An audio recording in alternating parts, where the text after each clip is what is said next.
পিপি blog বহুত দিনৰ পিছত ভিডিঅ'টো আৰম্ভ কৰিছোঁ। মোৰ গাটো ইমান ভাল নাই, ভইচটো শুনিয়ে গম পাইছে চাগে। মানে আমি আজি বিহপুৰীয়াত থকা অনিৰুদ্ধদেৱৰ থানলৈ যাম আৰু তাত আমি আপোনাৰ লগত থানখন দেখাম আৰু তাত আমি কেনেকৈ কি গ'ল চব দেখাম। ভিডিঅ'টো চাই থাকক। এতিয়া মই ৰেডি হৈ গাইছ, মই ৰেডি হৈ গ'লোঁ। এতিয়া পুৰণা খোপা পুৰা কৰি চব আহি আছে, আহি পাই লওক, তাৰপিছত আমি যাম। ভিডিঅ'টো চাই থাকক। আহি গ'ল এতিয়া খুৰাহঁত, আমি এতিয়া গৈ থাকোঁ, ভিডিঅ'টো চাই থাকিলে। এয়া আমি পাই গ'লোহি অনিৰুদ্ধ থান। মাহঁতে তাত চাকি লৈ আছে, তাৰপিছতে আপোনালোকক দেখাম, চাই থাকক।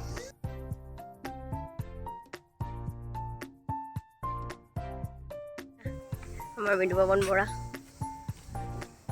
ইয়াত আগতে বহুত বেছি বান্দৰ আছে, কিন্তু আগৰ তুলনাত মানে এতিয়া বান্দৰ দেখাই নাই। মানে আগতে আমি আহিলে ভয়ে লাগে, বান্দৰ খোজ ওলাব লাগে, কিন্তু এতিয়া চব বান্দৰ মানে বহুত কম আছে, কিন্তু আগতে পুৰা ভৰ্তি হৈ থাকে। মানে এনে থানৰ বিষয়ে কওক, আমি ইমান বছৰ আহি আছোঁ যদিও মানে ইমান ভালকৈ গম নাপাওঁ।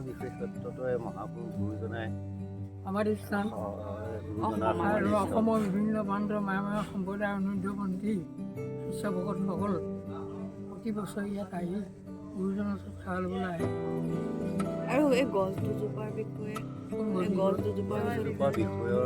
এইটো তাহানিখন তোমাৰ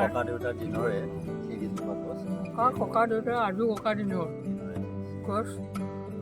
গুৰুজনৰ ইয়াত 1601 খ্ৰীষ্টাব্দত তেখেতে ইয়ালৈ আহি এই নাহৰজীত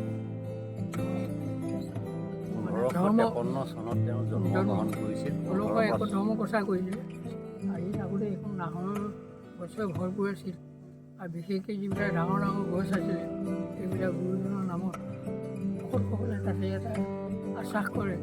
সেইকাৰণে বিশেষ কিছুমান গছ ধানৰ কাৰণে ব্যৱহাৰ কৰা হ'ল, আৰু বিশেষ কিছুমান গছ মানে ধানখনৰ গুৰুজনৰ নামত স্থায়ী হিচাপে ইয়াতে ককা দুজনক সুধিলোঁ, মানে আমি ইমান বছৰ আহি আছোঁ যদিও ভালকৈ ইমান গম নাপাওঁ, সেইকাৰণে ককাজনক সুধিলোঁ। তাৰপিছত এতিয়া আমি থানৰ ভিতৰলৈ সোমাওঁ, খাওকচোন, চাই থাকক ভিডিঅ'টো ভালকৈ।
মা বহুত বেমাৰ গাইছ, বেড চেৰি যাব,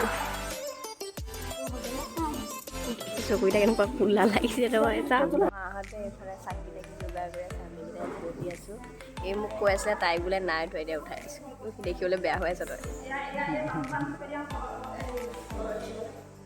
এই চব বান্দৰ ভিতৰলৈ সোমাই আহিলে।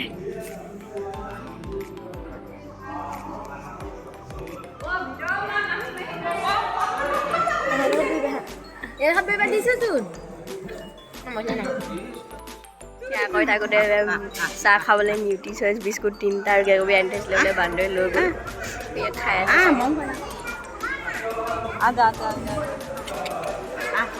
বান্দৰীয়ে বান্দৰক মাতিছে। ঐ অঁ মাতা মাতা মাতা।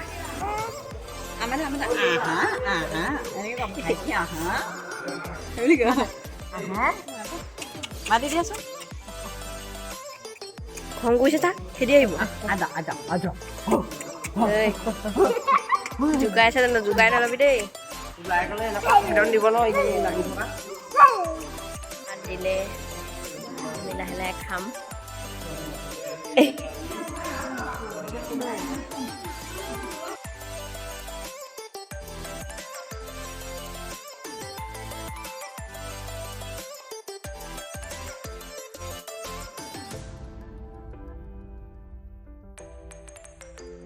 বান্দৰে নাছিলে কল দিয়াৰ পিছত গোটেই ওচৰে পাজৰে গোটেই বান্দৰে হৈ গ'ল কিন্তু আগতে ইয়াতকৈও বেছি আছিলে বাৰু এতিয়া আমি এক পাক মাৰি আহোঁগৈ এফালে অঁ এইখনৰ বিষয়ে বোলে আমাৰ বাইদেৱে কৈ দিব নহয় নাই নকয় বোলে আপোনালোকে এবাৰ চাই লগে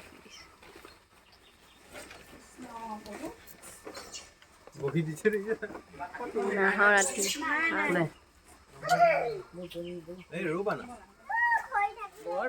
আমি এতিয়া বৰপুখুৰী চাব গৈ আছোঁ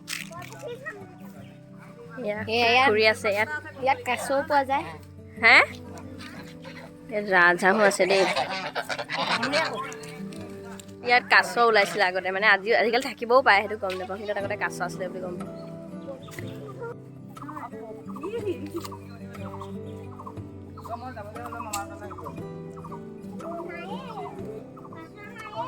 তোক দেখা ওলাব নি সেইটো এটা দেখিছে দেখালো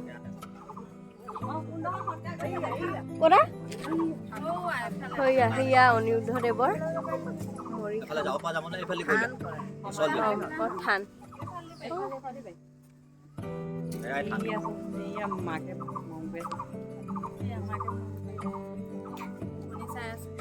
আমাৰ টুকুকো মাহী এনেকে নখ কাটে সেয়া শ্ৰী শ্ৰী অনিৰুদ্ধদেৱৰ সমাধি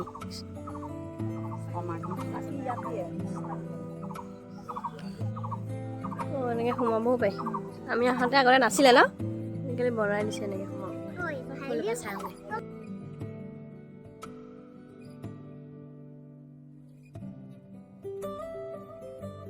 যদি দূৰৰ পৰা আহে কিবা চাহ ভাত কিবা বনাই খাওঁ বুলি ক'লে খাব পাৰে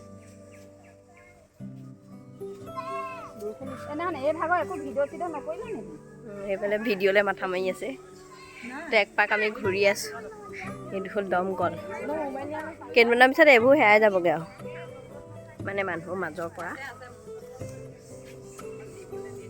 নাহৰৰ মানে আগতে প্ৰথম একো নাছিলে তাৰপিছতে 500জোপা নাহৰ গছ ৰুইছিলে আৰু নাহৰ গছৰ পিছতেই বোলে নাহৰতি থানৰ সৃষ্টি হ'ল কোনজন আহিছিলে তেওঁ অনিৰুদ্ধ স্থান হিচাপে পৰিচিত খালী ভৰিয়ে ইমান হেৰিৰ মাজত খোজকাঢ়ি আছোঁ